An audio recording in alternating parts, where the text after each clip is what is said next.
माननीय वित्त मंत्री Shrimati Nirmala Sitharaman. Honorable Speaker, I present the budget for 24-25. Introduction. The people of India have reposed their faith in the government led by Honorable Prime Minister Shri Narendra Modi and re-elected it for a historic third term under his leadership. We are grateful for their support, faith, and trust in our policies. We are determined to ensure that all Indians, regardless of religion, caste, gender, and age, make substantial progress in realizing their life goals and aspirations. Global context. The global economy, while performing better than expected, is still in the grip of policy uncertainties. Elevated asset prices, political uncertainties, and shipping disruptions continue to pose significant downside risks for growth and upside risks to inflation. In this context, India's economic growth continues to be the shining exception and will remain so in the years ahead. India's inflation continues to be low, stable, and moving towards the 4% target. Core inflation, that is non-food and non-fuel, currently is 3.1%. Steps are being taken to ensure supplies of perishable goods reach markets adequately. Interim budget. As mentioned in the interim budget, we need to focus on four major castes, namely the Garib, Mahilaye, Yuva, and Annadata, the poor, women, youth, and the farmer.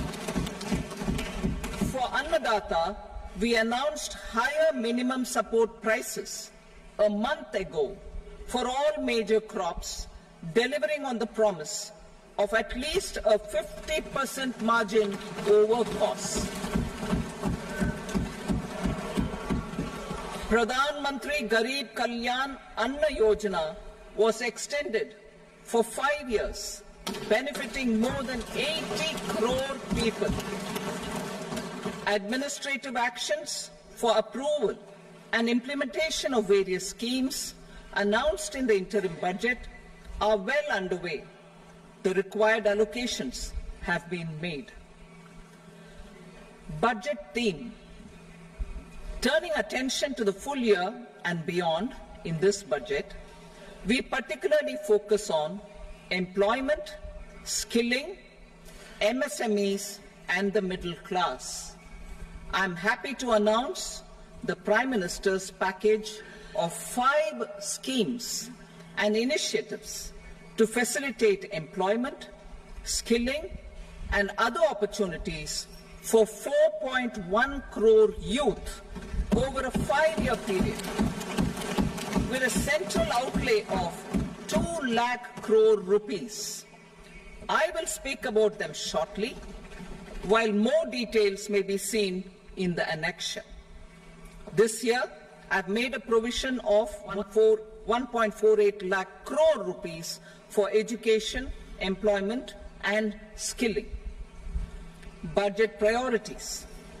The people have given a unique opportunity to our government to take the country on the path of strong development and an all-round prosperity. In the interim budget, we promise to present a detailed roadmap for our pursuit of Vikasit Bharat. In line with the strategy set out in the interim budget, this budget envisages sustained efforts on the following 9 priorities for generating ample opportunities for all. Number 1, productivity and resilience in agriculture. Number 2, employment and skilling. Number 3, inclusive human resource development and social justice. 4, manufacturing and services. 5, urban development. 6, energy security. 7, infrastructure.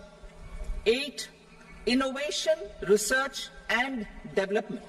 And 9, next generation reforms. Subsequent budgets will build on these and add more priorities and actions. A more detailed formulation will be carried out as part of the economic policy framework about which I will speak later in this speech. This budget details some of the specific actions to be initiated in the current year towards fulfillment of these priorities, with potential for transformative changes. The budget also covers some of the previously made announcements with intent to strengthen them and step up their implementation for expediting our journey towards the goal of Viksit Bharat. Priority 1, productivity and resilience in agriculture. Transforming agricultural research. Our government will undertake a comprehensive review of the agricultural research setup to bring the focus on raising productivity and developing climate-resilient varieties. Funding will be provided in challenge mode, including to the private sector. Domain experts, both from the government and outside, will oversee the conduct of such research. Release of new varieties. New 109 high-yielding and climate-resilient varieties of 32 field and horticultural crops will be released for cultivation by farmers. Natural farming. In the next 2 years, 1 crore farmers across the country will be initiated into natural farming, supported by certification and branding. Implementation will be through scientific institutions and willing gram panchayats. 10,000 need-based bio-input resource centers will be established. Missions for pulses and oil seeds. For achieving self-sufficiency in pulses and oil seeds, we will strengthen their production, storage and marketing. As announced in the interim budget, a strategy is being put in place to achieve Atmanirbharta for oil seeds such as mustard, groundnut, sesame, soybean and sunflower. Vegetable production and supply chains. Large-scale clusters for vegetable production will be developed closer to major consumption centers. We will promote farmer-producer organizations, cooperatives, and startups for vegetable supply chains, including for collection and storage and marketing. Digital public infrastructure for agriculture. Buoyed by the success of the pilot project, our government, in partnership with the states, will facilitate the implementation of the digital public infrastructure in agriculture for coverage of farmers and their lands in 3 years. During this year, digital crop survey for Kharif using the DPI will be taken up in 400 districts.